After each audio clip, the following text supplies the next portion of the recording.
Yes, thank you. Yes, sir, we are all set to go, sir. Thank you. Hello, good afternoon, good morning, good evening, depending on where you're joining from. It's a pleasure and honor for me as Chair of IFA India to welcome you all for this special session in collaboration with IFA Russia, IFA Colombia, the Serbian Fiscal Society, and IFA European Region.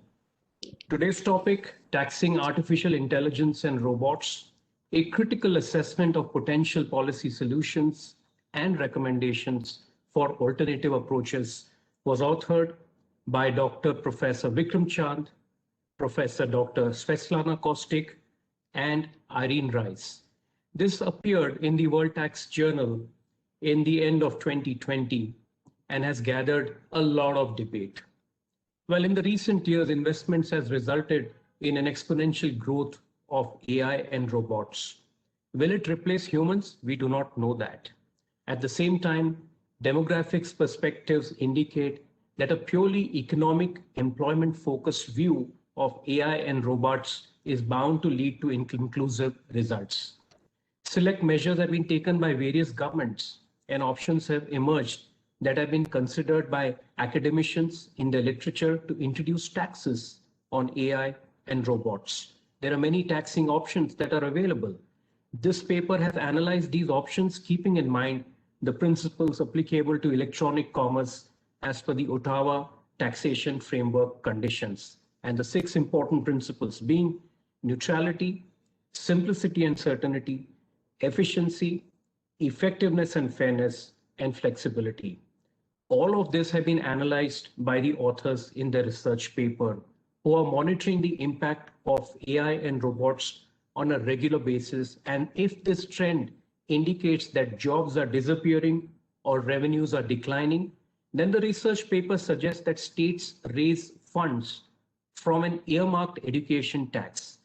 These funds raised from such taxes, amongst other objectives, should be used to finance and foster professional educational programs to reskill workers, besides assisting and guiding them to transition into new roles. However, a national measure may not be sufficient to tackle with these issues, and the authors are recommending a multilateral instrument. Well, without much ado, I'm going to hand it over to the chair of the session, Professor Dr. Robert Danon, the chair of the PSC. But before that, I would request Professor Maisto, chair of IFA European Region, to deliver his opening before we commence the session. Thank you very much and welcome again. Thank you, Mukesh, and good afternoon to everyone. And I'm very pleased to contribute to the opening of this very interesting event, and I wish to express the interest of and the pleasure of the European region of the International Fiscal Association for supporting this event. There are several reasons for that. It's not only the topic itself, not only the cooperation between branches of the European region and other regions, but also some of the features related to the subject, which have to do with the special attention paid by the European Union on robot and the new frontiers of the technology. I'm sure that the speakers and the commentators shall make reference to the work done by the European Commission on legal personality of robot, which is one of the interesting features of the subject. So welcome again, and congratulations to the organizers of the event. Thank you very much. Thank you very much, Guglielmo. Yes, I would like to first of all echo your words. It's a wonderful partnership, and of course a great topic to debate. On behalf of Central IFA, we are delighted to see these partnerships between branches, and clearly vitality of these branches and a desire to cooperate, which is really welcome. The topic of today, of course, doesn't need an introduction. Perhaps let me say a few words on how we are going to. Je pourrais vous aider à trouver un lieu quand je saurai où vous trouver dans les réglages. We are going to have first a presentation of the paper by Professor Vikram Chan, Ariene, Reis, and Svetislav Kostić. This presentation is going to last 45 minutes approximately, and then we'll have a panel discussion. Let me introduce the panel members. So we have Professor Viktor Matchekhin, who is the Secretary of IFA Russia, Professor Xavier Oberson from Switzerland. We have two other panelists as well on this session, Professor Nataša Žunić-Kovačević from Croatia, Professor Georg Kofler, who is the Vice Chair of the PSC, and of course we have Mrs. Natalia Quinones from Colombia.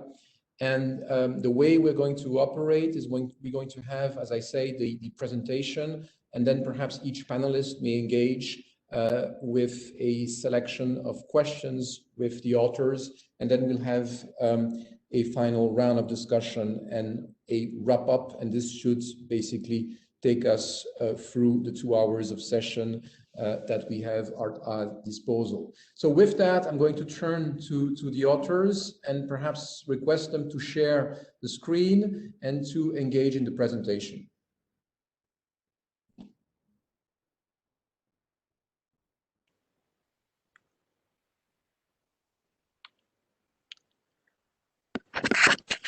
Okay, thank you, Professor Danon, for that introduction, and welcome everyone.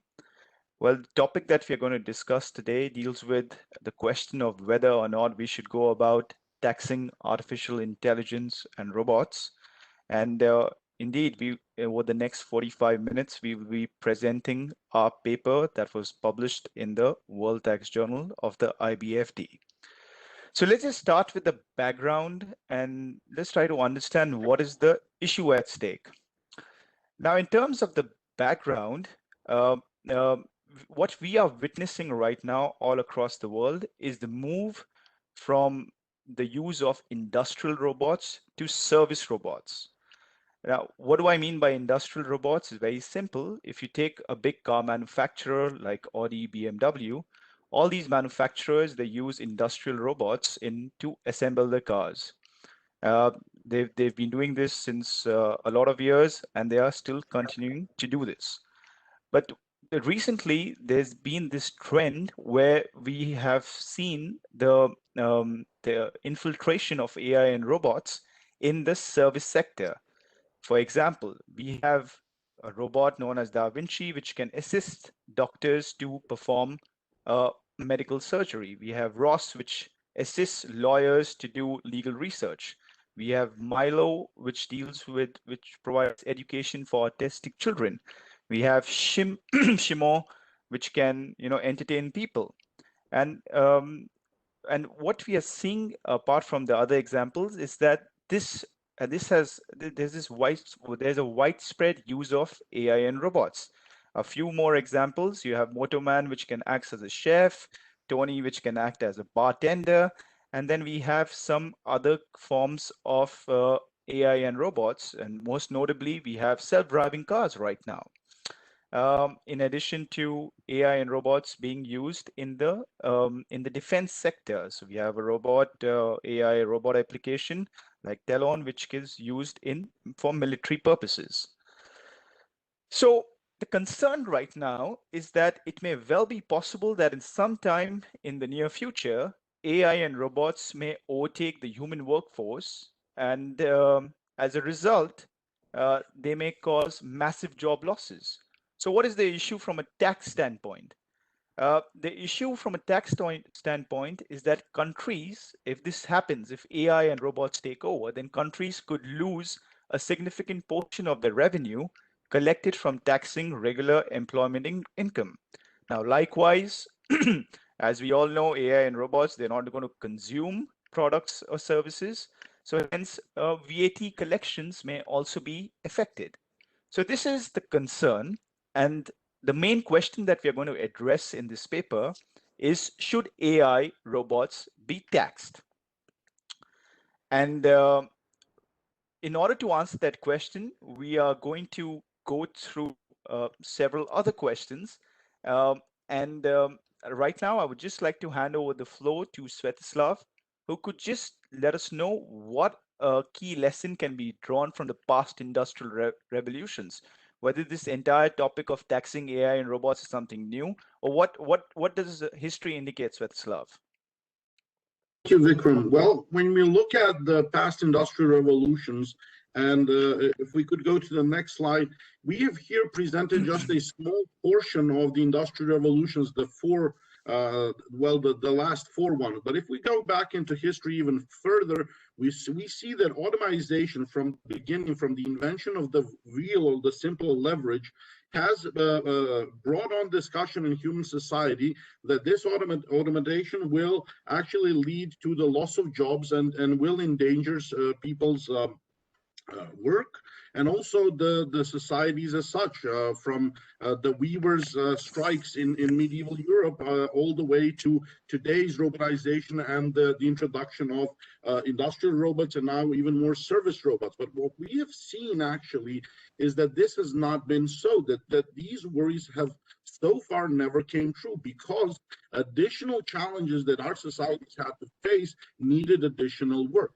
And in our further in our presentation, what we will show is that Industry 4.0, our latest industrial revolution, actually is now taking place within a setting which is bringing in challenges which the human race has not faced for millennia.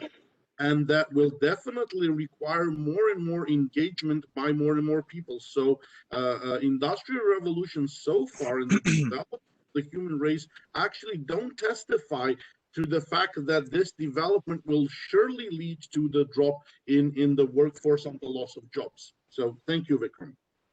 So essentially what you're trying to say is that employment levels could also increase during or after Industry 4.0. Exactly, and so far research is showing that we don't know exactly where we are headed, because the speed of the development of climate change, the danger of pandemics which are now that we are facing, which have been war for some time, that are being caused by our intrusions into the nature more and more, actually are all challenges that have not been taken into equations, or at least not to the level that they should be, and thus we can't make a definite conclusion on this. Actually, the opposite might happen. Actually, we might see an increased need for additional labor. This stage, I would just, let me unmute my, can you hear me? Yes. Yeah. Okay, sorry. I thought I was on mute. So yes, so at this stage, I would just like to move to Ariene. And Ariene, can you please tell us, what do some selected economic statistics tell us? I know that you haven't put up all the statistics on the slides, but what do some selected statistics tell us? Sure, thank you, Vikram. So now we're going to talk about economic statistics. I'd like to address you with some studies. If you can move to the next slide, please. Yeah, some studies about the economic impact of the AI and robots can have on government revenue and human workforce. Here we have these two diagrams. We have information about how much the United States and the EU members collect from taxes on wages and self-employed income. As you can see from the first chart, the first diagram, in the US, according to a research in 2019, 35.9% of the US federal revenue was derived from payroll taxes. And in the second one, which refers to EU members, we can see from the purple area that the relevance of this type of revenue. Here in 2018, for example, 51.7% of the revenue of the EU was obtained from taxing labor. Can you move to the next one, please? This next slide is about the impact of AI and robots on workforce. Based on a study presented by Oxford Economics, as we can see here on the bottom of the diagram, by 2030, 30 million manufacturing jobs worldwide could be replaced by robots. And here we can see different perspectives for EU members, China, US, South Korea, and the rest of the world, according to the colors. And the World Economic Forum in 2018 estimated that 75 million jobs will disappear due to implementation of machines. But we have also some good news. The same report estimated that 133 million new positions may be created. So it's clear that nothing is defined yet. And here I would also like to bring another point so we can think. Some of the most automated countries, such as South Korea, Switzerland, Singapore, and Germany, for example, according to statistics, have really low unemployment rates. And these could probably, not definitely, but probably, allow us to say that automation per se may not trigger massive job losses. So essentially, Ariene, what you're saying is that in economic studies basically indicate two different directions. Some argue that AI and robots will cause unemployment, and some argue that AI and robots do not lead to job losses. Exactly, not necessarily. So that was on the economic, some perspective from economic studies. But what is much more important or eye-opening is the demographic perspective. And Svetislav, what does your mapping of the global demography actually indicate? Thank you, Vikram.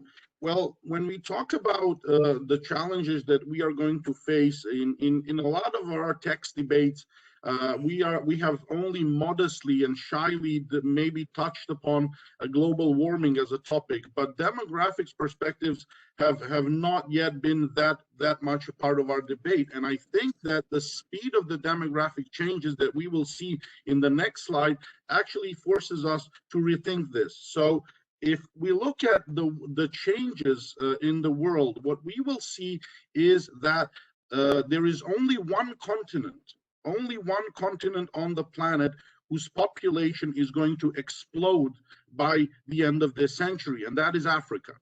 The world's poorest, least developed continent will become 40% of the world's population. Every single other continent will drop in population significantly.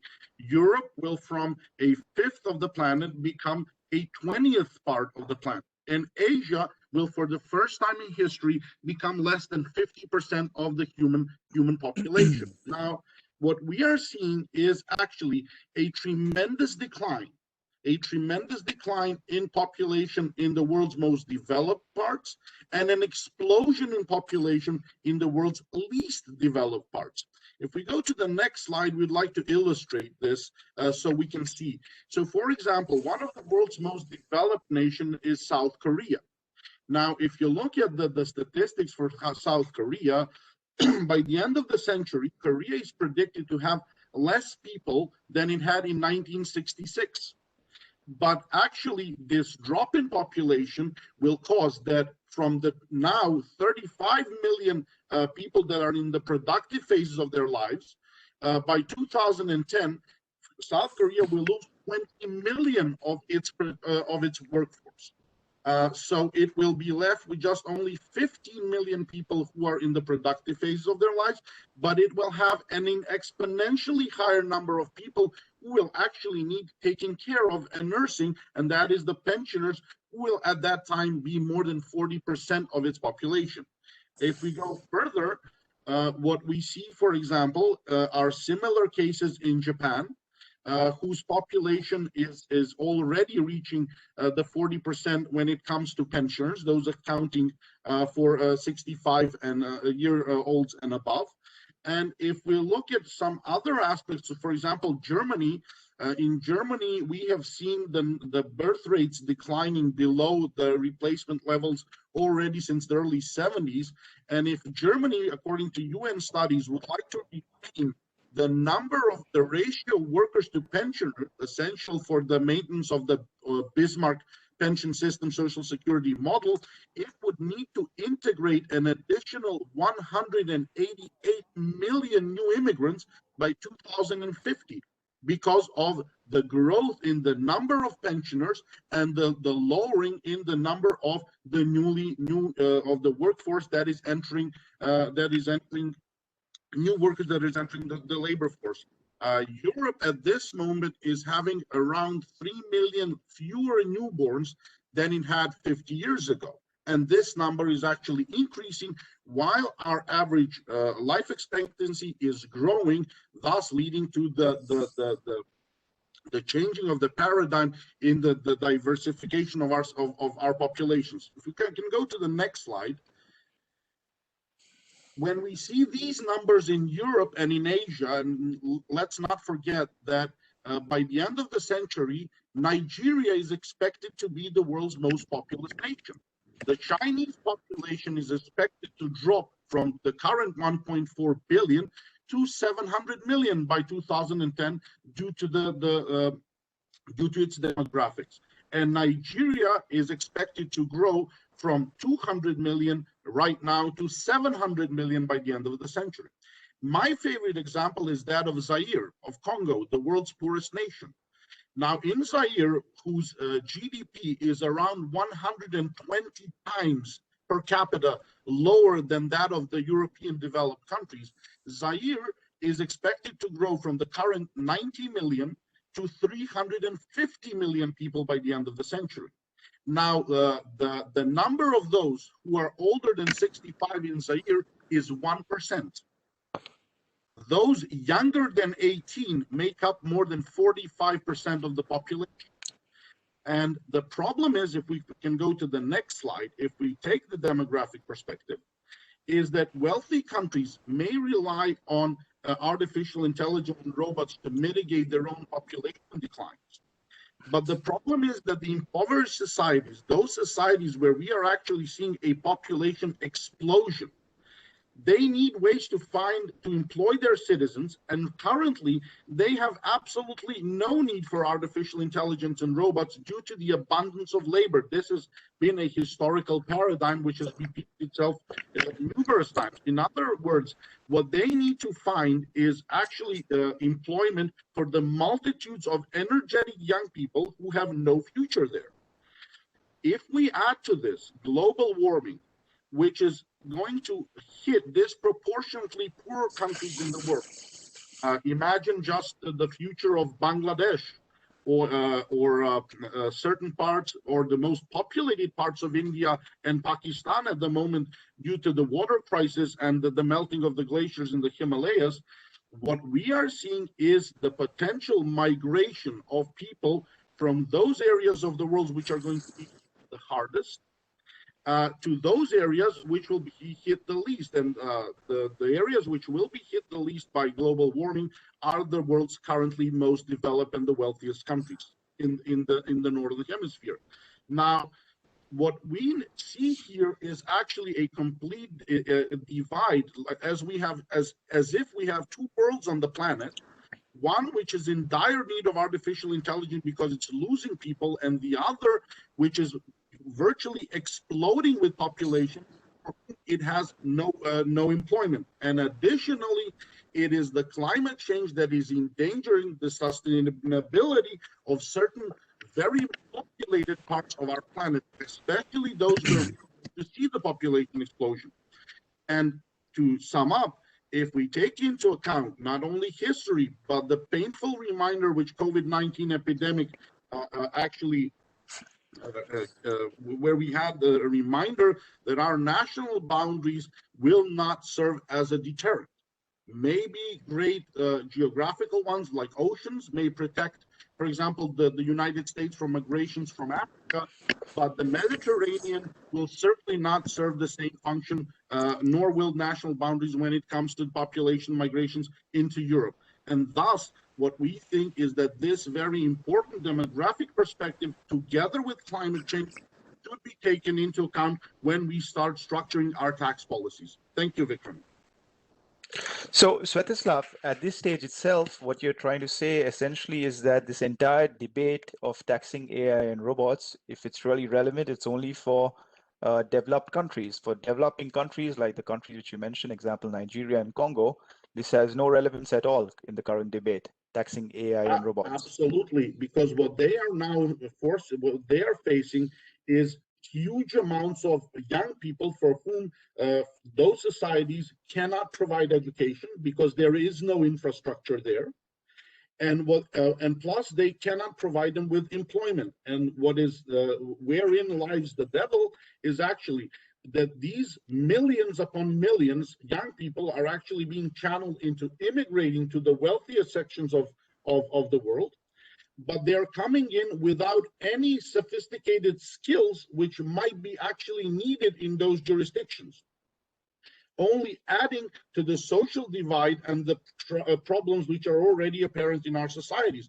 So at this point in time, we might be getting a huge numbers of young people from the south to the north, but unfortunately, due to the impoverished state of those societies, the young that are migrating, and it is always the young that are capable of migrating, will simply not be able to bring with them the skills that the host jurisdictions will need. Okay. And this will add to potential social strife that we are actually already facing in many countries. Yeah, thank you. So assuming this issue is relevant or possibly relevant for developed countries as such, some proposals have been made for taxing AI and robots, and these proposals can basically be divided into two broad categories. The first category of proposal would treat AI robots as independent taxable subjects. And this is where I would just allude to the opening remarks of Professor Maisto, who had mentioned that there is some kind of debate within the European Union to grant separate legal personality to AI and robots. And second kind of possible solution or a targeted proposal to tax the use deals with taxing the use of AI and robots. So within these category, there are some other subcategories which we will allude to a bit more later. But broadly speaking, these are the two categories, and I will just start with the first category, in which AI and robots are considered to be independent taxable subjects. So one of the solutions that has been proposed in academic literature is to create is to create and attributes a new kind of legal personality to AI and robots. Now, for example, you have corporations which are subject to company law, so possibly there would be the creation of a new AI and robotics law which would govern such independent taxable subjects. And the idea is pretty simple here: is to treat the AI and robot as a separate individual or a separate legal person, and then this separate legal person would be liable to pay income tax or VAT. Now, as we will see, there are actually many issues with such a system, but this is one category of measure that has been proposed, is to treat AI and robot as an independent taxable subject. On the other hand, we have other measures which actually tax the use of AI and robots. And Ariene, if you could just take us through these measures. Sure, Vikram, thank you. So this next measure aims to attribute income to the owner of the AI and robot. It is similar to the previous one that you mentioned, but in this case, the owner of the machine bears the taxes. So taxes would levy on deemed salaries that would need a comparable analysis. This comparable analysis, Vikram will talk a little bit more later. And in this case, the relation between the machine and the owner would be similar to the relation that we have today between the employee and the employer. And this would require also change on labor law. So it's not that easy to implement because it goes beyond the tax field. So next slide, please. Another measure proposed relates to restrict deductions on expenditure for automated business. And here we have an example. South Korea has changed its corporate tax legislation not to encourage massive capital investments in technology by restrict deductions, by decreasing tax rates, and so on. Next, please. This next proposal intends to increase corporate tax rates for automated business. And the idea behind this proposal is that if a human workforce is replaced by AI and robots, this business is expected to make higher profits. So a higher corporate tax rate would increase the collection for governments. Next, please. Here we've brought 3 different proposals. The first one intends to tax heavier the company which replaces more. So the higher the rate of layoffs and replacement, the more the business would pay tax. The second one aims to increase the tax burden for companies that produce goods or provide services without using human workforce.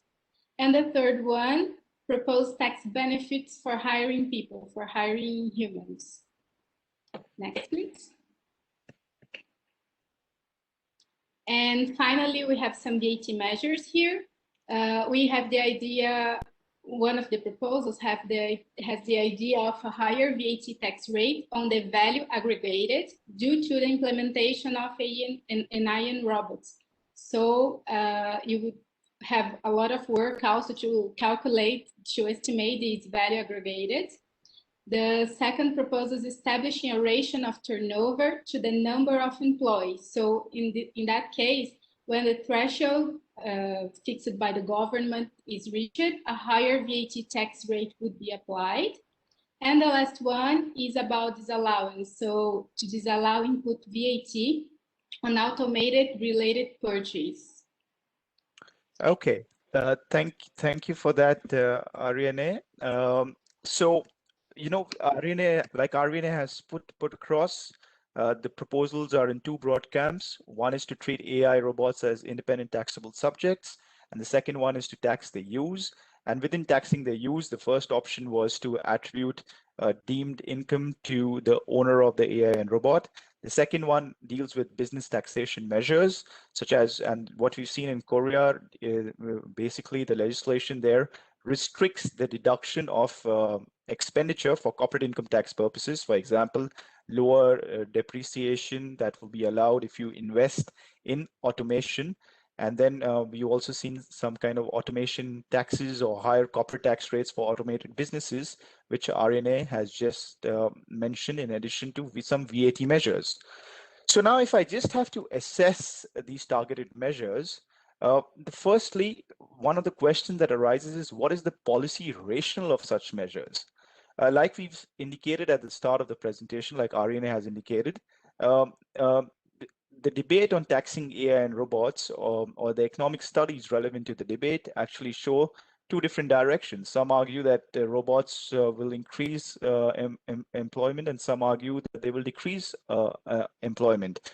So because currently the loss of revenues have not really been established, so what's the so basically, since the loss of revenues have not been established, or they're like probable, hypothetical in nature, so at this stage, taxing AI and robots from a policy standpoint really does not make sense. In addition, we've analyzed these targeted measures from the perspective of various principles that you find in tax policy debates, especially the Ottawa Framework Conditions, which was published by OECD member states. And we've come to a conclusion that these measures somehow breach a lot of principles. We can't go through all the principles here as a result of the limited time that we have. But Svetislav, could you just tell us how these proposals somehow conflict with the principle of neutrality? What is your opinion on that? Well, I think what we have here is an intermix of problems arising from the fact that, first of all,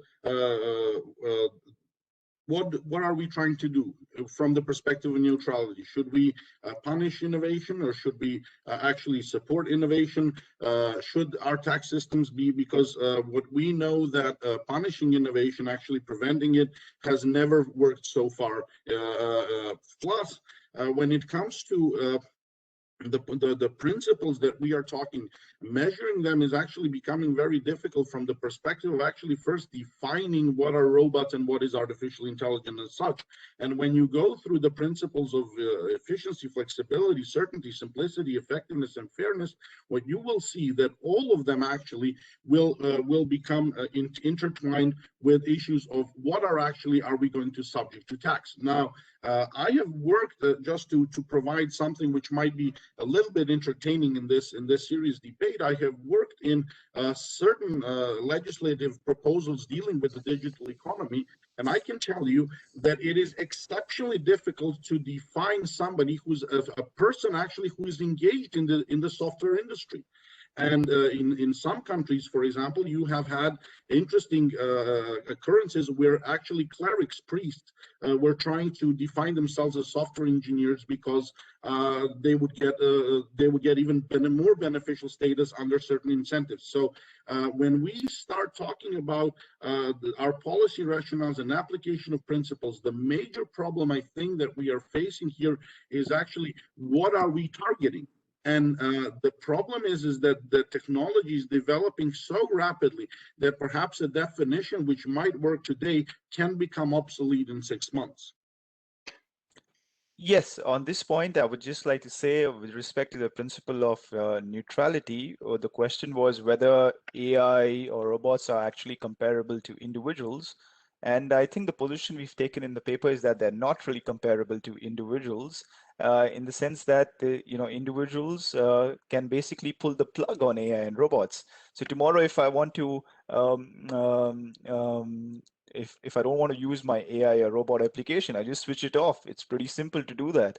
And actually, if AI and robots are triggering, if a AI robot replaces me or takes over my job, then I will just go find another job. Whereas, seeing it from the perspective of AI and robots, if I switch off the AI, where will it go? Where will it find another job? It cannot do that. So it's, we always talk about treating AI and robots as human beings, but we should also think about the other way, like I mentioned. But just to focus on the principle of simplicity and certainty, like you've already alluded to, Svetislav, we can discuss all these principles. We can have a big debate on that, but just to focus on simplicity and certainty, the question here would be, what is an AI and robot? Whether a chatbot, if it is it an AI or robot, whether ATM is a AI and robot, whether espresso machine is an AI and robot. So the debate here can just go on and on and on, and it will be really difficult to find some hard and fast rules to distinguish between what is an AI robot and what is not an AI and robot. So if I just, against this background, just to keep against the background that I just mentioned, that it's very difficult to define what AI and robots are in order to design a tax system around that. So if we, just think about AI and robots as taxable subjects, it's not a secret. You would have to grant them legal personality, which would basically entail the creation of a new robotics law, AI or robotics law, similar to company law. But that would be a Herculean task. So that would be a Herculean task to do so. And at the same time, the question is, we have AI and robot related debates, but the question is, do AI and robots actually benefit from public resources? Why should AI and robots pay taxes? They don't really benefit from public resources, and my AI and robot is not going for a drive on the highway in Switzerland. So they do not really benefit from public resources. And at the same time, they don't really have the ability to pay. But, all this can be overcome by allocating them some kind of financial capacity to pay and so on and so forth. And if we are able to do that, we will move on to the next question. From a direct tax standpoint, then we'll have to define when is the AI and robot a resident of a particular country, what are the taxable objects, what's the taxable base of the AI and robot, tax rate, which could be quite complicated to achieve. At the same time, a lot of international tax issues will need to be dealt with, especially from a tax treaty standpoint and EU tax law standpoint. If we go into this direction, one simple example would be, how do you determine can an AI and robot be a dual resident for tax purposes? So, the discussion is never ending. And, within the indirect tax field also, we will find some similar issues with respect to, designing an entire legislation around AI and robots. The question firstly is, well, does taxing AI and robots make sense at this stage? The answer to that is no, based on what we've discussed already in the term of the economic studies and the policy rationale that has been put forward. And the second question is, do you really want to go down this path of taxing AI and robots as independent taxable subjects and create a complicated system? So our assessment for this kind of system is that it would be impossible to achieve tax certainty, and as a result, such a system which deals with taxing AI robots as independent taxable subjects will lead to a higher compliance burden for everyone involved, both for taxpayers and tax administrations. A second set of solutions that was being proposed is to attribute like a deemed income in the hands of the owner. So you do an arm's length analysis. So if you have an AI and robot which is acting as a bartender, you do an as a tax consultant, we will do an arm's length analysis and figure out what are the salaries of other bartenders and who other people working as bartenders, and they basically then allocate a deemed salary to the robot, and then the owner would have to discharge this tax liability. The question that arises here right now is, do we really want to go down this comparable path, whether we should really look into the public domain to find comparables? We already seen the issue with transfer pricing or applying the arm's length principle for corporate tax purposes, and the arm's length principle is currently being heavily criticized because of the subjective outcomes. Do we really want to go in this path and design a legislation which is highly subjective and which is prone for disputes? My personal opinion is no, but if we can discuss this point too. Apart from that, we have various business taxation measures, and actually at the core, if any proposal, for example, restricting deductions or VAT, any proposal that would require the definition of AI and robots that are close substitutes to the human workforce, or AI and robots that are complementary to the human workforce, will also lead to tax uncertainty, because you will not be able to design a precise definition of such a measure. So we can speak about the other measures too, but in the interest of time, I think also here the outcome here is that any measures which tax the use of AI and robots could also be quite complicated to design, and once again, it would be impossible to achieve tax certainty, and as a result, they could lead to higher compliance costs. And some of these measures, for example, automation taxes, which could also apply to non-automated businesses, like an example in the retail sector with low profit margins, they could create non-proportional outcomes. But most importantly, apart from keeping aside all the technical and the practical issues that we are usually used to discussing as tax lawyers, as you've rightly pointed out, Svetislav, I think AI and robots, or taxing them, will really have a negative impact on innovation. And it doesn't really come as a surprise to us. So this issue has been discussed in the Swiss Parliament, in Switzerland, and in the UK Parliament. And basically, these countries have actually rejected the application, or have rejected the idea of taxing AI and robots. In fact, the UK has gone one step further, and basically they have said that they need more AI and robots. So they have actually they wanted to offer more tax incentives to companies who are creating new technology. So that was with respect to our analysis of what the current measures actually look like. And here, I would just like to enter into the discussion on what is our recommendation, Svetislav. So we've seen taxing AI and robots can be very complicated in light of all the proposals we've seen so far. So what is our recommendation? Well, what we have discussed basically is a two-way solution. First of all, one is a sovereign measure that should be applied at the level of nation states, and that is basically a new focus on education, on the uplift of the existing workforce. And what we have gained inspiration from is already certain existing approaches of the similar sort.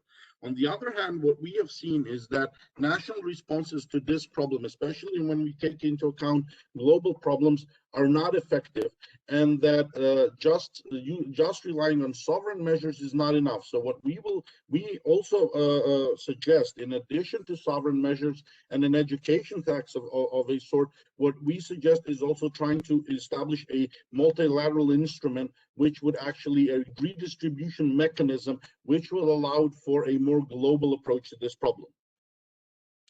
So just to start with the sovereign measure, Svetislav, so what about the solution, what we are proposing? So what the government will need to monitor the evolution of the impact of artificial intelligence on robots and tax revenue. And once they get reliable economic data, then we can start focusing on we should start focusing on reskilling workers. But the fact is that we already have sufficient information to actually go into this direction. So basically, we should only, if really necessary, go for excuse me, sorry. So if we see this problem, we should then go into the trend of re-educating our workforce and actually realigning it to the realities of the modern world, making it capable of meeting the challenges that we are facing right now, and that we are going to face even more further in the future.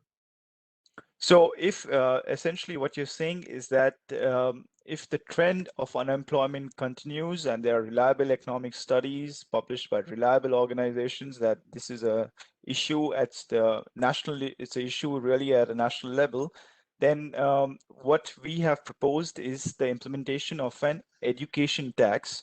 Now, this contribution, among other objectives, would be allocated to a special fund, basically that will be set up to finance and foster professional education programs to reskill workers and to assist and guide them to transition into new roles.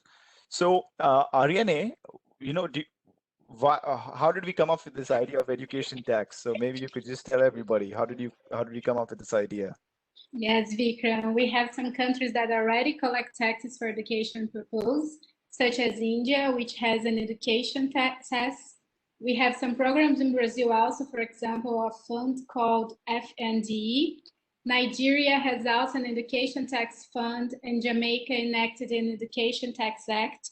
And the most important thing here to say is that several constitutions allow the imposition of taxes, of fees, of cess for education purpose. So in those cases, the creation and implementation of a fund would be straightforward and would not involve any complexity or considerable change in the tax system. It would be much easier to implement. Yes, so compared to the other proposals, indeed, what you have mentioned is true, that an education tax would be pretty much easy to implement. But the question that we also asked ourselves at this stage is, why do we prefer an earmarked education tax over more general measures? So what do we mean by a general measure is the general increase in the corporate tax rate, which would apply to all enterprises, a general increase in VAT rates, which will apply on all purchase of goods or services, or basically, why don't we just increase tax revenue by rethinking taxation of capital income? Because in many countries, for example, in Switzerland or in India, capital income, what I mean by capital income is capital gains derived on private assets, some situations not taxed at all, and probably in India, they're taxed at lower rates. So, those are the general measures in nature, but why do we prefer an earmarked measure or a general measure? And the answer to that is very simple, because an earmarked measure has the potential to raise revenues for dedicated causes. So if we see that there is a particular issue at stake, such as taxing AI and robots, which is leading to a lot of unemployment, then we can resort to an earmarked education tax. And at the same time, instead of the funds going into the general budget of the government, they are earmarked for a particular cause. That would be reskilling the workers. And as a result, it would avoid wasteful government spending. In fact, when you talk about earmarking taxes or earmarking tax revenues or earmarking tax levies, a lot of studies have indicated that such earmarking actually encourages taxpayers to contribute to noble causes. And here, the noble cause would be to provide education for the workforce. And some of the studies associated with the taxes that you mentioned before, Ariene, in India, Brazil, they've actually showed that an improvement in education spending and quality can be actually verified. So what is our proposal? So our sovereign solution would be a tax to be paid by business. So in our opinion, which we've highlighted a bit more in detail in the paper, so businesses will be paying this tax. So every business in a country will be paying this tax. Of course, SMEs will be outside the scope. And how do we define what is an SME? It would be small and medium enterprise would be through just designing a simple revenue threshold which says enterprises below a certain revenue amount would be out of the scope. So what will be the taxable basis of businesses, of contributing businesses? It will be the total profit, accounting profit or taxable profit, whichever is higher, because as we all know, taxable profit can be reduced as a result of tax incentives or tax deductions. So, accounting of taxable profit, which would be higher, would be the tax base. Much should be the tax rate? Well, a small percentage of the profits. We are not talking about a big amount, but a small percentage of the profits, which in fact, which could end up being a big amount. It could be such a tax could be paid on an annual basis, and such information can be easily integrated in a corporate tax return that is being filed by a business. At the same time, we feel that a tax should also be paid by individuals. So when we talk about individuals, we essentially would like to target high-income individuals, not the middle class or lower classes, but only the high-income individuals. And this threshold of when an individual is a high-income individual would be designed according to, would be very state-specific and will be designed according to what the economic reality in each and every country. The taxable basis of an individual would be an amount that exceeds a predetermined threshold. So for example, if we take the US just as an example, if a person has a gross income of 100,000, or let's say the taxable income of 100,000, an individual, and if we say that, okay, we fix the revenue threshold at 80,000, so the additional 20,000 would be the taxable basis for such a levy, and then a small percentage of the income which exceeds the predetermined revenue threshold could be paid into the government. So once again, from a tax compliance standpoint, this can be integrated in a tax return in a straightforward manner, such a system. We also assessed our own proposal in light of all the various tax policy principles which we've discussed before. And we personally think that our proposal is neutral and flexible, and a simple law or a similar legal act would be enough to give effect to it, rather than designing a complicated system which treats AI robots as independent taxable subjects, or which tries to define the borderlines between when an AI is considered to replace a human or when an AI robot is not considered to replace a human being. And by doing so, we can build up a lot of formulas within the system so that tax certainty can be fostered. One of the issues which I will pick up is, will this tax apply in a cross-border situation? Well, the answer to that is, we are not being cheeky about it with what the governments are doing with DSTs. We confess that this will be a tax covered by a tax treaty. So if you can imagine a situation where we have a resident of one contracting state which is deriving business income from another contracting state, let's say, so we have a resident of Switzerland deriving income from India. If India is introducing this education tax, then most likely, because of the treaty between India and Switzerland, India will not be able to collect this tax because it's a tax covered by the tax treaty. So unless and until the state of source, in our example here, India would have exclusive taxing rights over that item of income, it will not be in a situation to collect this education tax in cross-border scenarios. So a possible policy choice which governments can adopt is to essentially collect these taxes from local residents. But if we collect these taxes only from local residents, we are still we are somehow still stuck to the sovereignty concept as such. Now, what we have been witnessing, and as a result of the COVID-19 virus, is that the COVID-19 virus is not a sovereign virus, it's a global virus, and it has really impacted all of us. But still, tax law is rooted to sovereignty. So, if you move beyond sovereignty, and I think we really need to move beyond sovereignty for tax matters and focus more on multilateral solutions. And here, Svetislav, what is the multilateral solution that we've proposed? Well, what we have done is, first of all, if we go to the next slide, what we've gone to, the inspiration provided by the great Indian-born American naturalized economist Jagdish Bhagwati, who in the 70s actually proposed a brain drain tax. Now, when the brain drain tax was proposed by Bhagwati, what he was thinking of actually transferring those taxes paid by the skilled employee in the host state to be transferred to the state of origin. Now, the problem that and Bhagwati an idea, the one thing that we added to this is these big demographic aspects and these big migrations of peoples that we are witnessing recently. Because when Bhagwati was developing his idea, these were not the reality and were not even being deliberated upon, especially not at the scale that we are witnessing in today's world. So what Bhagwati was looking at, he was looking at the brain drain.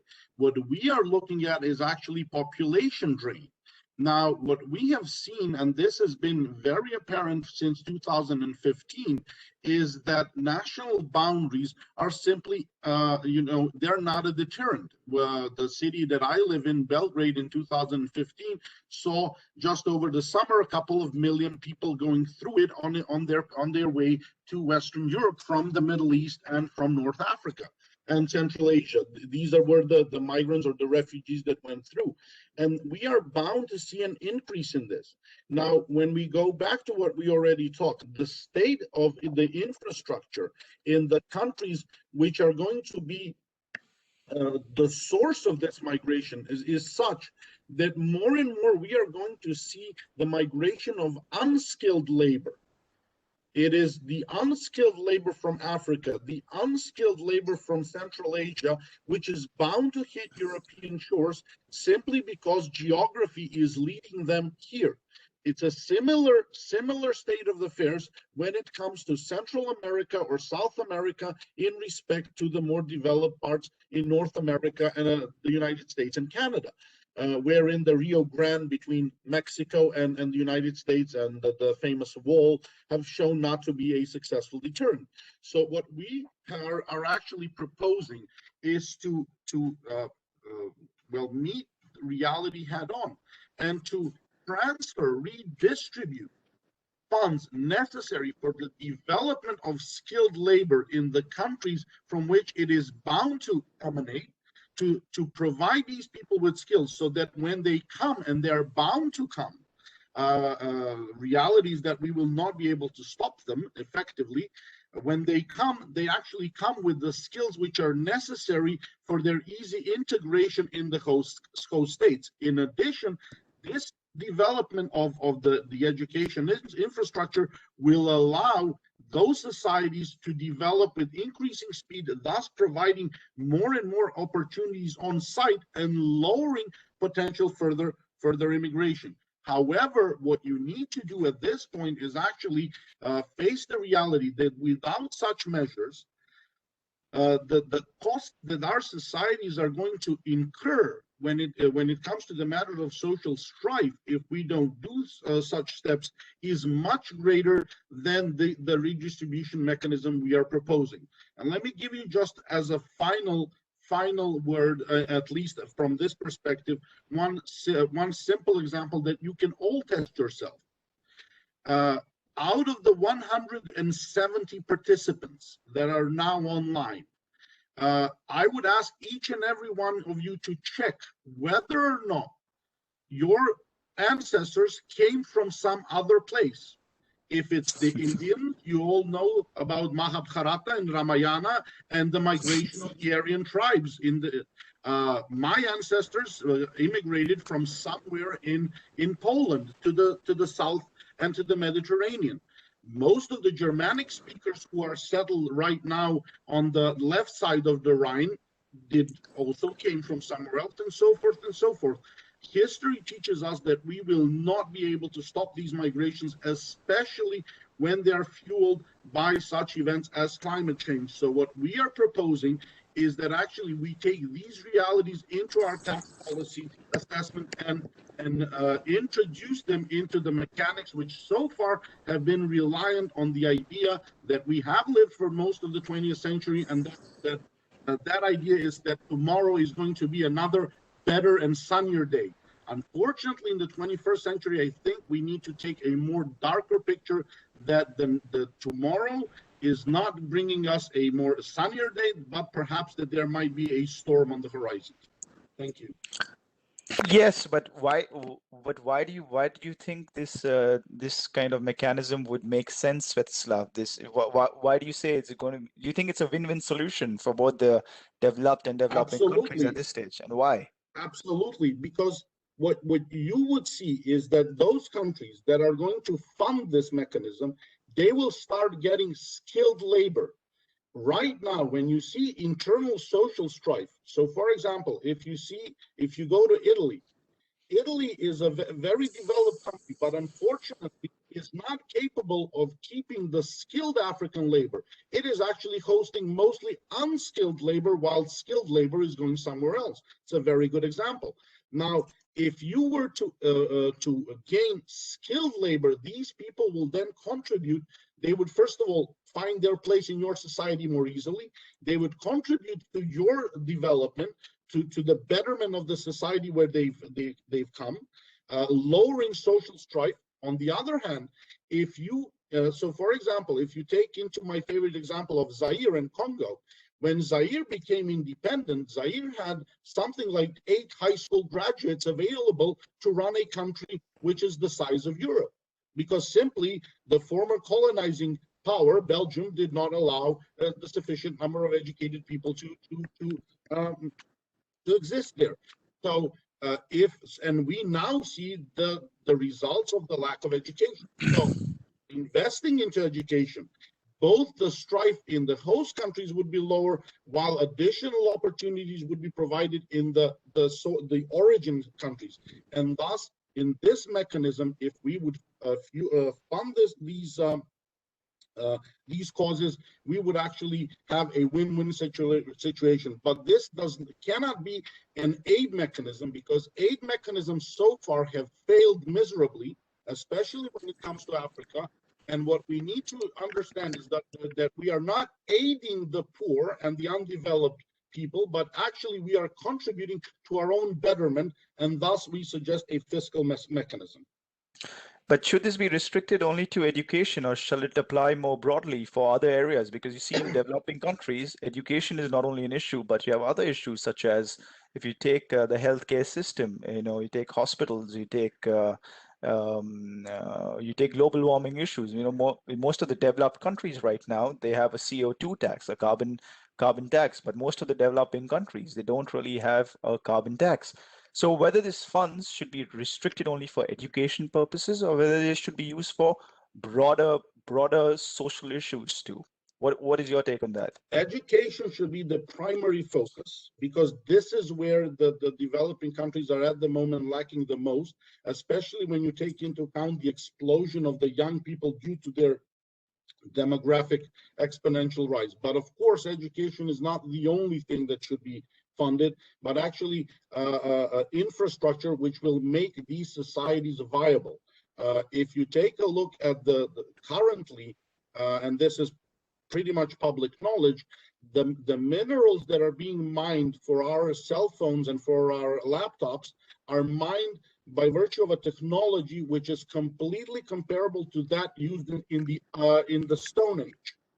Kids using their bare hands to dig out cobalt and coltan in Central Africa. So we need to provide, and this is the reality that we are forgetting, that in some societies we have reached the issue of should we tax robots, while actually the technology enabling those robots is still being enabled by the use of Stone Age methods in other parts of the world. And this discrepancy with the world getting smaller and smaller is bound to hit us and to have a huge cost. Now, the proposal for this redistribution mechanism is actually to lower these social costs in the future and enable a smoother transition in the future, and this needs to be paid for. Yes, and like you also mentioned at the start of this presentation, a country like Germany will need more than 150 million immigrants by the end of 2050 or the end of the century, and these 150 immigrants possibly they would have to come in the form of skilled labor, not unskilled labor. Otherwise, they just become a burden on the society. But if you look at, for example, this is where the problem comes in. Those parts of the world which, due to the fact that infrastructure already existed there, were capable of providing qualified workforce. For example, Central and Eastern Europe, certain parts of Asia, these have already been drained out. There is no more people there. Simply, for example, if you look at population losses in Central and Eastern Europe, what you see is, for example, let's take the example of Bulgaria, which had more than 9 million people in 1990. Now it has less than 7 million. It's a drop which is comparable to the highest losses incurred by countries in World War II. So just by pure demographics, the source of new migration will have to be Africa, because it will quadruple its population by the end of the century. And all other parts of the world, with the slight exception of Central Asia, some parts of Central Asia, all other parts of the planet will see a huge drop in population. So, but this rise in population is occurring in a place where there is no infrastructure to provide these new humans with the skills needed in the modern world. While the modern world is not simply producing those new humans, and thus we need to think globally, because this is a global issue where our invented social caveats like boundaries, because nation states are an invention, they're not reality, that this is something we thought of, will be challenged by biology, chemistry, and other social sciences, which are far more indiscriminate and cruel than social ones. Okay, I'm sorry, I would like to ask to gradually close, because I want to make sure we have sufficient time for the panel discussion. Sure. So we will close right now, and I think the only concluding remarks I have is that at this stage it does not really make sense to tax AI and robots, and this would actually slow down innovation, and it would clearly impact the fields of science, health, economy, security, so on and so forth. And if at any point in time AI and robots would take over, or there would be a massive job loss that is coming is becoming a reality, then we would suggest the implementation of an earmarked education tax. And any closing comments from your side, Svetislav? I'm good, thank you. And then we would, but as we already discussed from a broader basis, we've also put across the idea of a multilateral solution of a global fiscal redistribution mechanism from developed to developing countries. Is a multilateral solution feasible? Well, a few years ago, you would say no, but in light of the multilateral instrument, in light of what's happening on Pillar 1 and Pillar 2, definitely multilateralism is possible. And we really need to think beyond a sovereign system and think more globally in terms of taxes. Thank you. Thank you very much to the authors of the paper. I think there are wealth of issues in your presentation. I would like to start with the first round of discussion, inputs by the panelists. Perhaps Xavier, we can start with you. And thank you very much for the invitation. So I read with a lot of interest your article in the World Tax Journal and also this presentation. As you may know, I've been involved in the taxation of robots since many years now, and probably I have some I might have some remark to your paper, especially in view of some of the critiques that you raise, which are of course absolutely very important to take into account, but some of the critiques on the taxation of robots as such, we don't have so much time, but maybe I would just go through, let's say, two of them. The first important critique that you raise is to say taxation of robots will violate the principle of neutrality because, in fact, AI and robots are not comparable to human beings and workers. Of course, I could not agree more with this remark, but in my view, this is not sufficient to, let's say, disagree with the taxation of robots as such, because the view I'm trying to defend on that taxation of robots is indeed a departure, complete departure from the taxation of companies and enterprise as such. While in your proposal, you, as I understand, you focus on the taxation of profits of multinational, which would then be earmarked to a special funds, or taxation also of individuals. But a perspective on taxation of robots would be a totally different system, in my view, which could focus, let's say, in two different stages.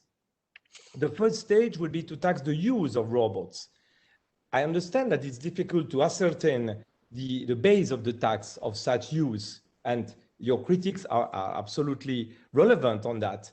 But this is something that we've been doing all the time for transfer pricing purposes, trying to ascertain what is the arm's length price, what is a comparable price. So, I mean, in the world of tax, we could get to somewhere. We don't have to exactly compare a robot to a human being.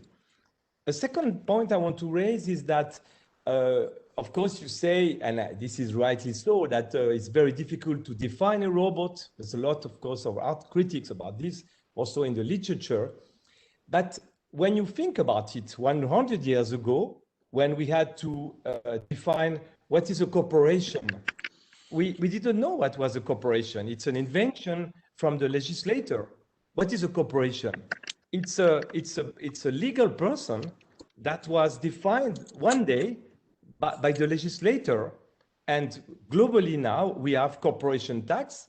There's a lot of issue about it. What is the legal capacity of corporation, etc. But still, the legislator was able eventually to define a concept which they then became subject to a new tax. So my point is to say, maybe we can find a way. The EU also is thinking about that. And we could define a new legal person. We had the corporation 1 century ago, and maybe we have some kind of artificial intelligence, some kind of robots. As you know, I defend a very neutral approach on the definition of robots and artificial intelligence, and we could get somewhere. And maybe the last point is to say this is a very crucial issue: is the tax capacity of robots, ability to pay. Yes, of course, a robot or artificial intelligence so far has no ability to pay. This is clear. But when you start to define a person, and then this person enters into relationship, legal relationship for example, for value-added tax purposes. Even in value-added tax, you don't always have a legal entity. You have some kind of enterprise which are subject to value-added tax without having a legal personality. And they have a capacity to pay because they receive, I would say, something, a compensation for services, for delivery of goods, which then creates some kind of, I would say, financial ability to pay, which we could then tax. So basically, I'm still defending the robot tax, but I will really take into account your very interesting remark, and we should try to define some kind of neutral aspect. And I felt at the end of the day, maybe the two proposals should join. In other words, we can still have a robot tax because we define a new base of tax, but then we can use the funds also for this robot tax to your proposal, which is this global fund, which I think quite interesting in order to promote education. So as a conclusion, it's a typically Swiss compromise. I could even suggest maybe to join both research. Thank you very much. Thank you very much, Xavier. Just before I get to the panel, just one remark that you made. I think you said that the system that you advocate would represent a departure from the neutrality principle. So effectively, it would be like a negative. It would be like a negative tax expenditure, in the sense that it would have an equalizing effect. Is this correct? Well, not exactly. I think the concept would be to define a new base of tax, and the new base of tax would be the use of robots instead of human beings. And by using robots, the enterprises would spare the salaries that they would have to pay in order to get to the result achieved by the robots. So in this sense, it's a different base of tax. And by the way, we have a real problem here, which is that labor income, as it mentioned in the paper, in the article, if labor would disappear, of course, this is an hypothesis which is controversial, but we have a huge issue, for example, for social security, because nowadays social security is financed by the tax on labor. I mean, this is very clear. So even if you get to your proposal of this earmarked tax for education, you still need to address the base of the tax which would disappear for financing the social security. And this is what the robot tax would do, in my view. Thank you very much. Back to the panel, perhaps back to the speakers for a quick reaction on this.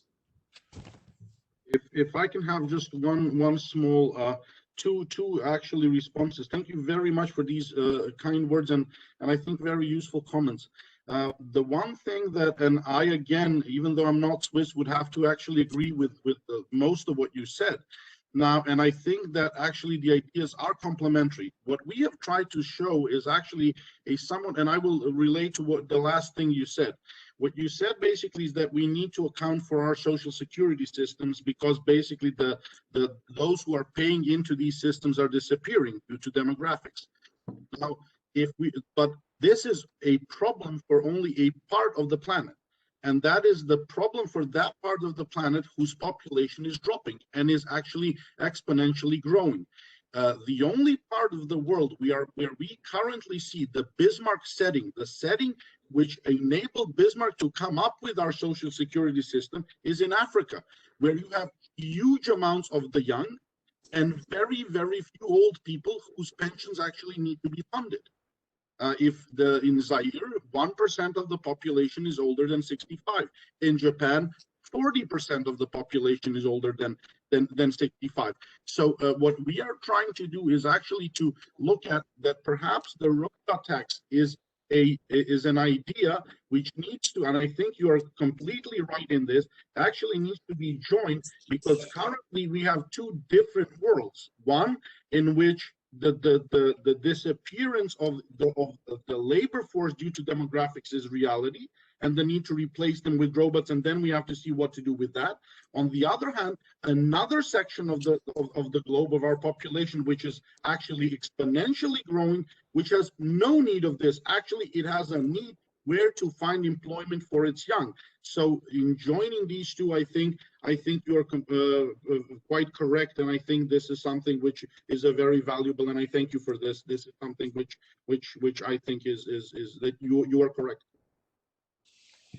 Thank you very much. I think we can move to other panel members. Perhaps Natalia, a few thoughts on the discussion. Thank you very much, Professor Danon, and thank you for the invitation, Sveta, on behalf of FIFA Colombia as well. I was very pleased to read your paper. It's definitely very interesting to see new challenges of technology, which are especially relevant for developing countries, and that's where I'd like to focus my intervention.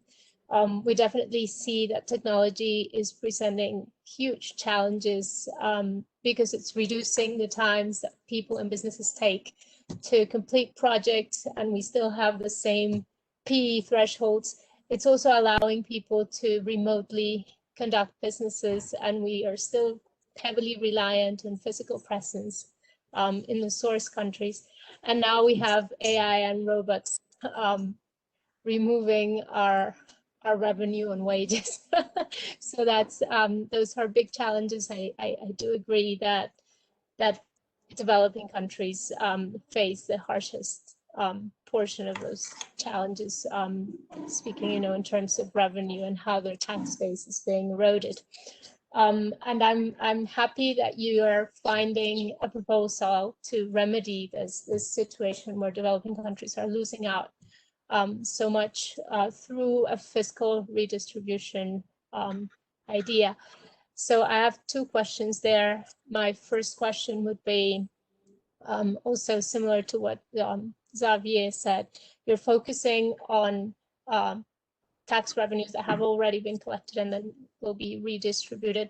Do you have any ideas on the collection side, on whether we should keep the current system or whether we should reform the current system, whether to include specific taxes on technology or to also create a multilateral solution that will also reduce the inequalities that we're seeing now? I guess that could be said as one of the objectives of Pillar 1 and 2 in the inclusive framework right now. They're trying to see the other side of it, the current system for the distribution of taxing rights. You're seeing the side of redistributing taxes that have already been collected. So my first question is, what about the other side? The collection, should we keep current rules, or are you not touching on that? And then the second question would be on your solution as such. It seems to me that you're proposing that host countries would demonstrate a collective ability to pay, and that the proxy for this ability to pay would be the net immigration flow, being a net host. My question there would be, is this the only proxy? Have you thought about other ways we can tell who has to fund this global tax, which countries get to fund and which countries get to receive? And I'd like to point you to the examples of Lebanon and Colombia, which would probably be net importers. In our case, because of the Venezuelan crisis, we've received more than 4 million people. And yet we are definitely not developed and probably not necessarily showing a collective ability to pay in a global context. And the same is happening in Lebanon, for example, with the Syrian crisis. So have you thought of any additional proxies for this collective ability to pay that you're talking about? I guess this would be my first reactions. Thank you, Professor Danon. Thank you very much for your questions. Perhaps Svetislav or Vikram or Ariene? Vikram, do you want to take this, or should I? Yeah, you go ahead. So this is you go ahead. Thank you, Natalia. There are two things why we went for a redistribution approach instead of redefining the entire tax system on the planet. First of all, I think intellectual capacity. It's easier to redistribute than to redraft. But also in terms of speed, it's not only that I would not venture into being capable of redrafting the entire tax system on the planet, but also this will take a lot of time, and the speed of the events is just such that we need very, very quick solutions. So a redistribution mechanism is definitely something which can be implemented more easily than actually going for the fundamentals of our tax principles and redefining the tax systems as such, the concept of what we tax, who to tax, and how to tax them. That's number one. The second question is that what we try to do is to be as interdisciplinary as possible. And as you see, we went into history and demographics as well as tax law and economics. The proxy as such, that's the next step in the development of our research idea, which should include also economists, because we need to draft complex formulas, but also take into account specifics. And definitely hosting people, because you are a refugee, if you're taking in refugees, that is not willing movement. That is something which, that is not receiving people for the benefit of your economy. Actually, it might be quite detrimental, as in the case of Lebanon. So yes, absolutely, there needs to be finesses in this. GDP was the primary element that we were looking at, because it is a sound economic criteria, perhaps maybe not as sound as we would like, but it's a firm number. But definitely what we don't think is that the redistribution mechanism is a simple one, but it actually needs a very complex econometric formula to take into account all the elements which would make it as fair as possible.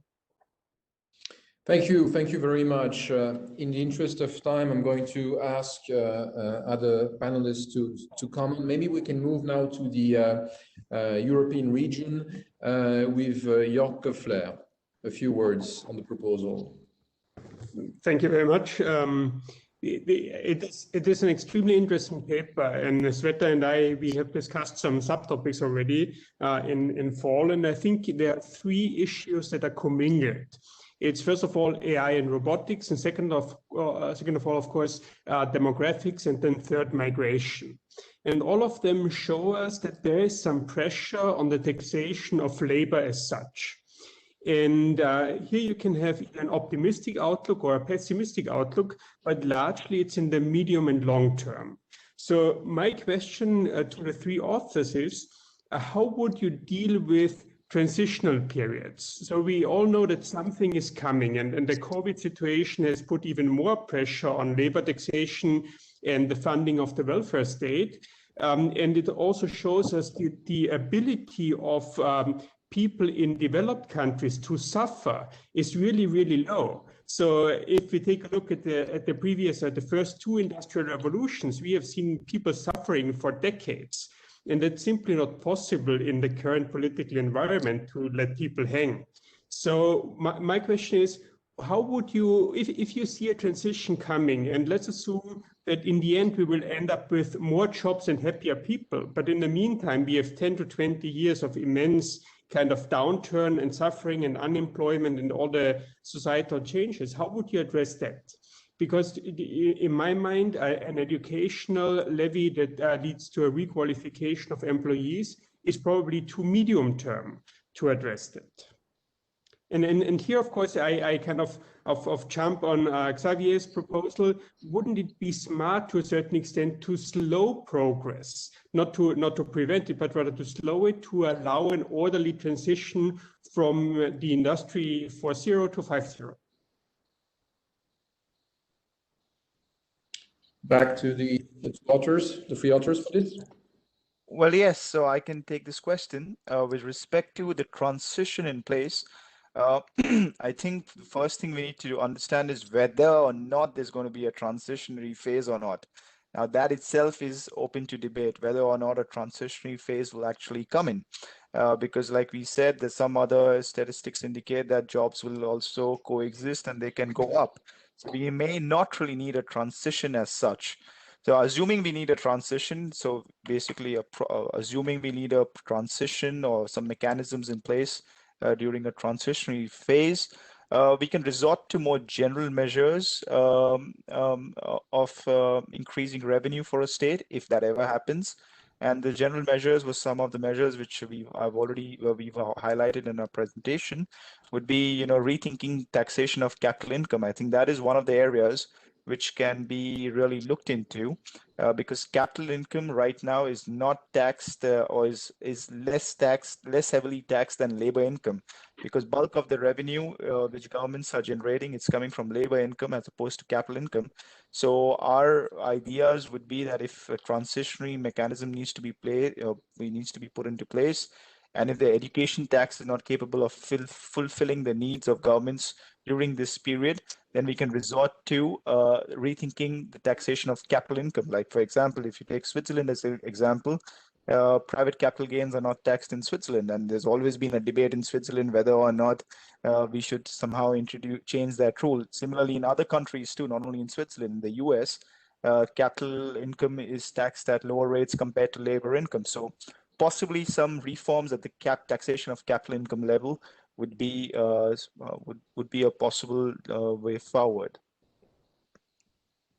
Thank you very much. I would like to ask now Natalia Žunić-Kovačević to comment. Thank you very much. I hope you hear me. Clear. Okay, great. Congratulations to colleagues, to authors, especially to my colleague Svetislav. We also previously debated on the issues of the demographical issues, taxation, and migrations. And I can see that also in this paper we can read these issues and some questions. And the authors provided us with questions and with some answers. I was thinking, but also the colleague Oberson mentioned the questions and the principles that are put forward in this article. I think we do not deal with the question, should robots be taxed? Of course, there are some similar questions. Should robots be taxed because they are taking human jobs? There is the question, of course, everything leads with robots to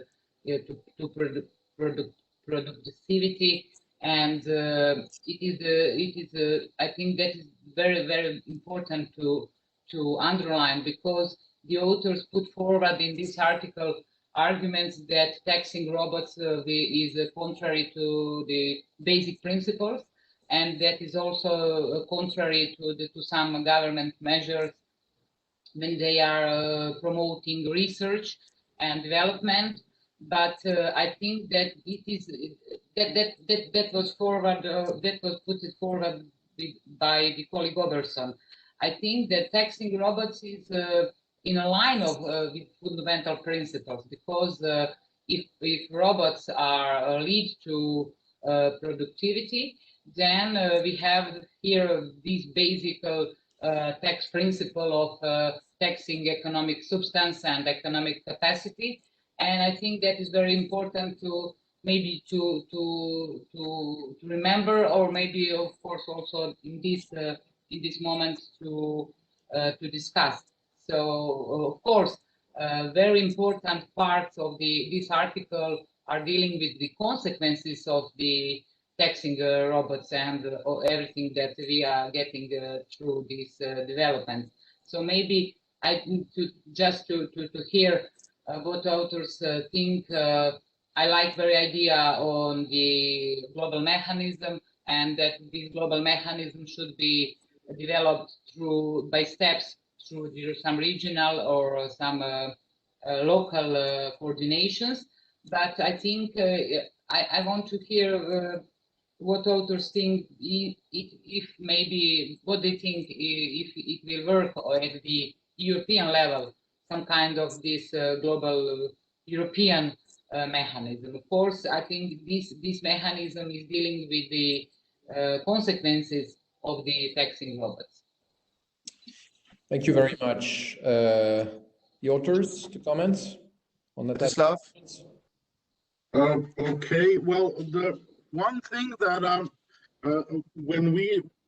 I think you can find this in the paper, is that we have tried, when with respect to what Europe could do, is look at from the perspective of our multilateral idea, is look at the realities, geographical realities. So what we have seen is that, for example, none of the migration from Central Asia and Africa is actually reaching the US, because illegal immigration is facing not the borders, but actually it is facing the Atlantic Ocean.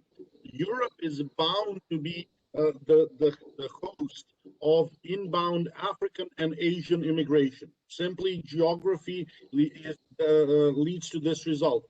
And I think that Europe, based on this premise, should start working on having some multilateral solution, especially with respect to the African continent, which is currently in, one thing that we do right now, and this is I think, a very good example of the state of affairs.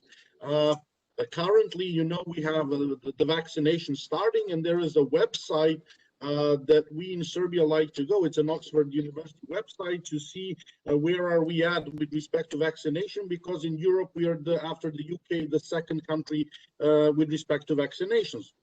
But if you look at the map of the world on that website, Africa is not being counted.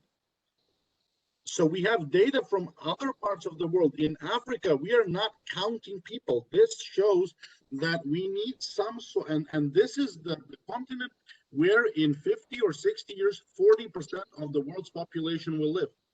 And these people will be young and energetic, and there is no way of stopping them. And thus, if the European continent wants to deal with this issue, it will need to deal with it, if need be, unilaterally, because it will face the brunt of this immigration. This is one thing that when it comes to the mechanism we have, and this is something which actually we drew up on the inspiration of Professor Van Listendahl, who at the last European Association of Tax Law Professors actually spoke about ideas in the same venue. Thank you very much, Stanislas. Perhaps Victor, a few words from your side. Hello. Thanks organizers to invite me and my branch, Russian branch, to participate. Nice article, nice discussions, and I will ask just one question. Trying to put everything very simple. So, guys, maybe we understand each other very good, and well, there are no problems of technical taxation of robots. Well, states are taxing still turnover, income, property, and other things, and but still there are some problems. And what are the real problems? The real problem is not just unemployment itself and cost cuttings and other changes. The problem is that all these changes happen disproportionately in different countries, and as a result of this robot expansion, different countries will be in a different position. Some countries and businesses in their countries will gain a lot, some countries will lose a lot, and it is absolutely the same situation as we see in digitalization. And all these issues about pillar one is that, well, some countries gain a lot without any taxation in the source. So it is basically residence and source discussion, and source may be not very happy with tax results of robotization of economy. And for me, basically, it is absolutely the same story. Well, robots and digital things. These discussions result from technical progress, and some countries lose as a result of this. And I see that solution proposed by the authors is, well, just alternative to pillar one. So instead of saying that countries use robots but do not produce robots themselves or soft for their robots, they should get some tax taxes, tax revenues. But the proposal is that it should be done not in a direct way of taxation of the real beneficiaries of their profit, but idea is different. Well, to impose additional tax and to gather maybe the same amounts of money, but in a different way, calling them, well, educational tax. But basically, it is the same story about residence and source, but in new circumstances. And actually, it is discussion about just fairness of taxation. That's all. And my question for the author is my understanding correct, or you try to say something different?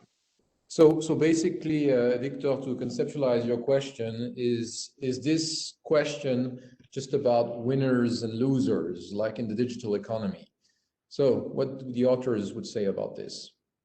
Well, I can take this question. Well, it's not really about winners and losers here, which we are seeing in the Pillar 1 or the Pillar 2 debate. Here we are really looking into what we've proposed is a measure at a sovereign level and a measure at a global level.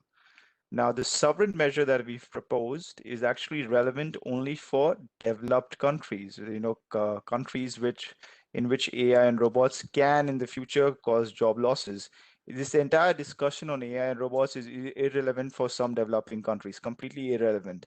So even in the developed country space, if we look into, because at the end of the day, if they cause job losses, the government indeed would need more revenue. And how do they go about raising revenue is what we propose through an education tax, as opposed to taxing AI robots as independent tax subjects or taxing the use of AI and robots. So that's what we've done at a sovereign level. Now, at a global level, the issue is much more.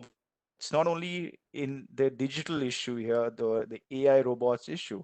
You have to see this AI robots issue in the context of the broader demographic perspective that Svetislav has brought out in this article. It's not a question and source here. It's about the broader demographic perspective, which Svetislav has brought out. It's shown that the countries, in some parts of the world, there's going to be huge population explosion. Some parts of the world, there's going to be a population decline. So typically in Europe, population decline, Africa, population increase. But at the same time, the population in Africa or in the African continent will not be able to sustain its own population. And there's going to be vast migration from Africa to other countries around the world. And most likely, if Europe is a continent where there's a lot of water, so a lot of people are going to come here to drink clean water. So this is what's going to happen. And here the thing is, if they come here, like Svetislav has indicated in a statistic, so if Germany needs 150 million migrants to fulfill its workforce by the end of this century, and if a lot of these migrants are coming from other countries, they need to come in Germany where there is some kind of, where they're educated already, so that they can easily integrate within the society. And for that, that's where the global redistribution mechanism comes in, because that's a win-win solution if you see from a German's perspective, because Germany will be a provider and probably some African country based on the GDP will be a recipient country. There's nothing about residence and source here. It's about just Germany investing in its future, but you have to think about it more differently, is to fund other countries and not to fund their own national governments. Svetislav, you want to add something on this? I think that I'm happy with your answer. Absolutely. When it comes to winners and losers, since we have the dominance of the Indian audience and the Indian IFA branch is organizing, just remember the misery inflicted upon Bengal with respect to industrial revolution and the textile industry, and the lack of need for weavers in India, which led to not only mass unemployment, but starvation as such, which has been introduced by the more developed parts of the world, which were capable of doing that at the moment. However, that happened in the 18th and the 19th century, but now that the world is shrinking, we cannot no longer rely that people will just stay home and starve out. They will move, and they are moving. And Thus, we need to, it's not a simple game of winners and losers. In our global world, I think it is not as easy to remain your winning position while letting others suffer. I don't think this is feasible anymore. Thank you very much. I think we are closely reaching the end of the session. We have not exhausted the topic, and I don't think that the objective of this session was to exhaust the discussion, but rather just to point on the issues and possible solution. Before we close, I would just like to ask whether any panel member has additional closing remarks to make. Professor Danon, if I may just interject, firstly, thank you very much for hosting this event on the IFA India platform. I also wanted to congratulate all the contributors. I have few comments. My first is a very philosophical comment, which is that it's ironical of human nature that we are willingly developing something that could replace human skills. But on a more serious note, from a tax perspective, all countries who incentivize are now incentivizing and boosting such innovation to fast track the process and maximize the results in some way or the other. Theoretically speaking, personally, I support taxing robots purely from the perspective of neutrality principle, because robots and humans are as well as filling the government gaps in revenues. Studies have shown that robots have a high elasticity of substitution with labor. As a result, a fall in tax revenues from the governments is expected. In fact, the increasing automation is inevitable. It doesn't need to be pushed necessarily through tax subsidies. Take, for instance, India, which is encouraging companies to transition to a new reduced tax regime, provided you forego certain benefits, particularly higher amortization, which in my view provides a level playing field between labor and capital assets. Because at present, the tax benefits on higher amortization effectively amounts to subsidy for investing in machines. In fact, for populated countries like India, such a policy could be at odds, where capital is scarce and labor is plentiful. I like the ultimate recommendation of this paper because robotization seems to jeopardize especially routine and low-skilled workers, and government's need for growing public resources to be invested in education and training. As we discussed already in the paper, India has been successful in earmarking the education taxes under a program called Sarva Shiksha Abhiyan, which is also called the education cess, where 2% of the revenues are committed to provide finance to quality basic education for the poor, though in India, as an additional levy. This is levied on all forms of taxes. I just have one question subject to availability of time, and this is more got to do with attribution of income. Do any of the panelists see Pillar 1 solutions being adequate to answer the question of attribution?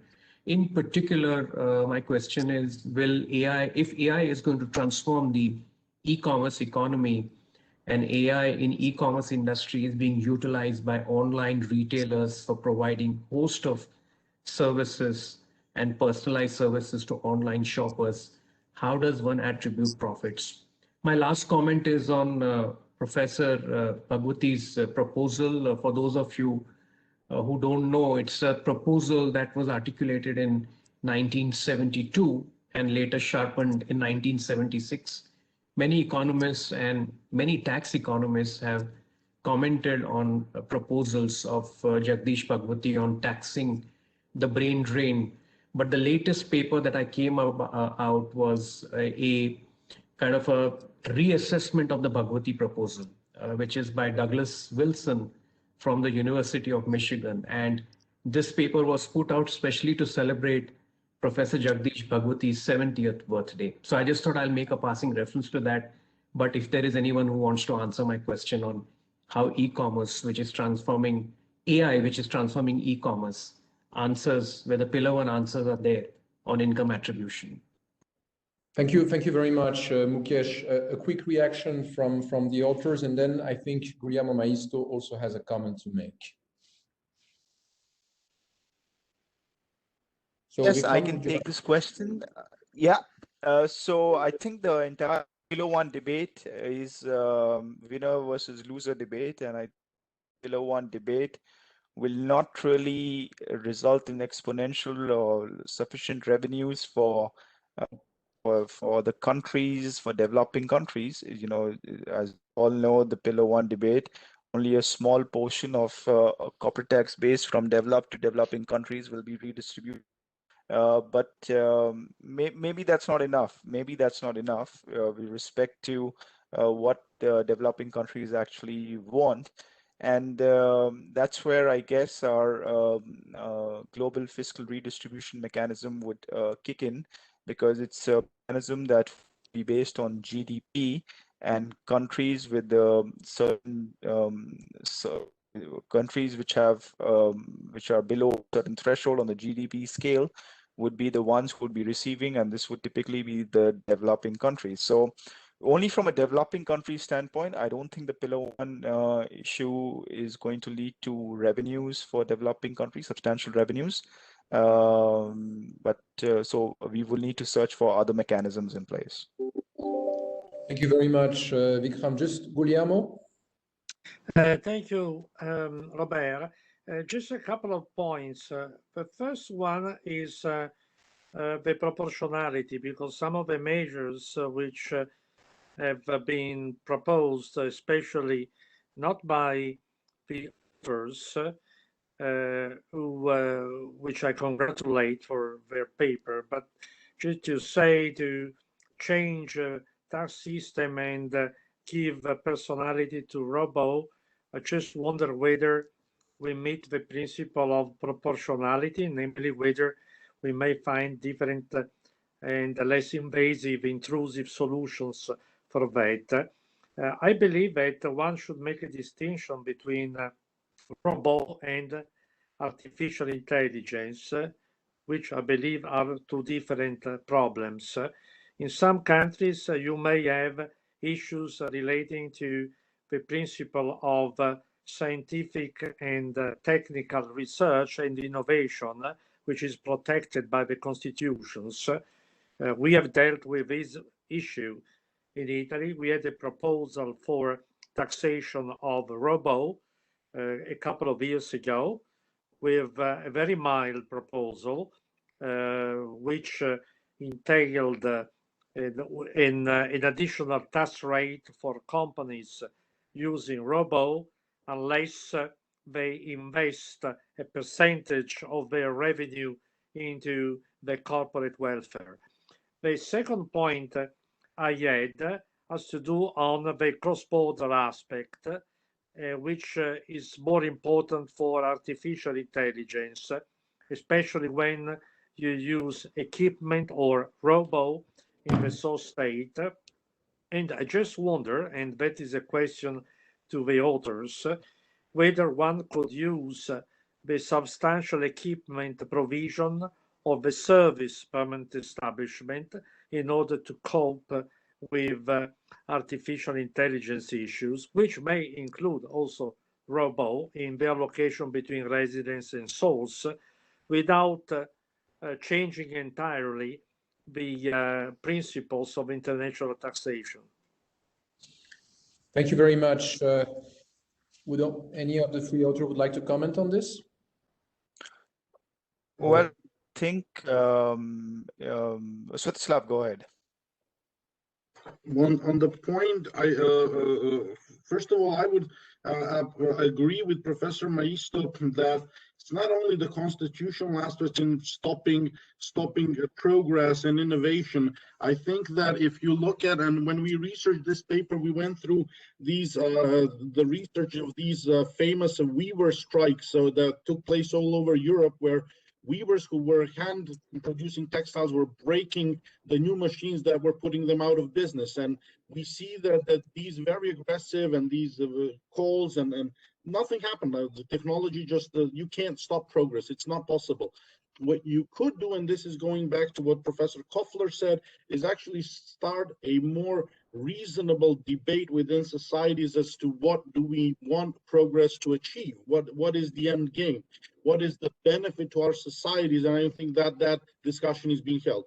As with respect to the use of the current solutions that we have within or modification of the, for example, permanent establishment elements, I fully agree with Professor Maisto. I think that we already have certain solutions at the cross-border level.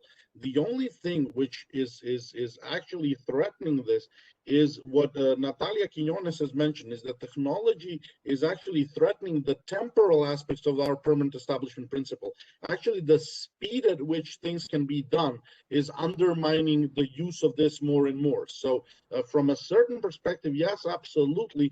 But what we need to be looking at is actually that the technology is undermining the permanence, not from a geographical perspective, which with robots we would have, but actually from a temporal perspective, that the speed of things is exponentially growing. And I think Natalia already mentioned this, saying that things are being done at a speed that we can't really cope with. Thank you. Thank you very much. Yes, please, Vikram.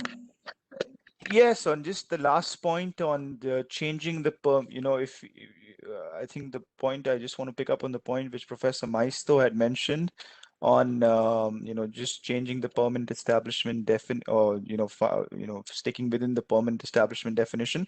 I think that's a separate issue, and I think in that context, you can imagine a situation where you have a Swiss company with an automated warehouse in Italy. In that kind of situation, the question is, okay, is there a permanent establishment? Probably yes, because there's some physical presence in Italy. But then the question is, how would you go about allocating income to this permanent establishment, profit allocation to the permanent establishment? Because the entire profit allocation system depends on significant people functions. So if you don't have any people functions in the warehouse locally, all the people are sitting in the state of residence, then you would not be able to allocate income. So I think that's a separate issue which needs to be considered in the context of the AOA authorized OECD approach, as the profit allocation rules to Ps. How do you go about allocating profits to Ps where there's no people there, where there are no people? So that's a separate issue altogether to what we have been discussing in the paper. That's what I feel. Thank you very much. Thank you very much to you all. I think it's time to close. As I said, we certainly did not exhaust the topic. I think we can go on for another 4 or 5 hours, exhausting and discussing all the issues, including the attribution of profits to PEs, to say the least. So it has been a pleasure for me to chair this session. I would like to thank again the Indian branch and the other participating branch. As I said at the beginning of the opening, I think this is a wonderful example of collaboration between the IFA branches. I would also like to thank the authors of this paper. Having published their paper in the World Tax Journal, they went through a peer-reviewed process, and this is perhaps a very satisfactory second peer review discussion or comments, and needless to say that I'm sure that this will inspire future papers of yours, because I would encourage you to continue on that track, because as I said, the topic deserves attention. So with that, I would like to close the session, and I would like also to give the floor to Guglielmo for a few words on behalf of the European region. Thank you, Robert. Thank you to the speakers, and thank you to the authors, particularly for the great paper, and I have to say for the very interesting presentation they made. And I'm very pleased for this conference to have taken place, and also for the support of the European region in particular. And so I wish you a very good continuation of the evening, and I leave it to you, Robert, to close the conference. Thank you to you all. Just to mention that we nearly have 100 participants still following the conference. We had a lot of questions being raised in the chat box. I would like to apologize to the participants for not having been able to answer these questions, but I would encourage all the interested persons to reach out directly to the authors, perhaps to continue the discussion. So with that, thank you indeed to you all, and good evening in particular in India. Thank you very much. Thank you. Thank you. Thank you.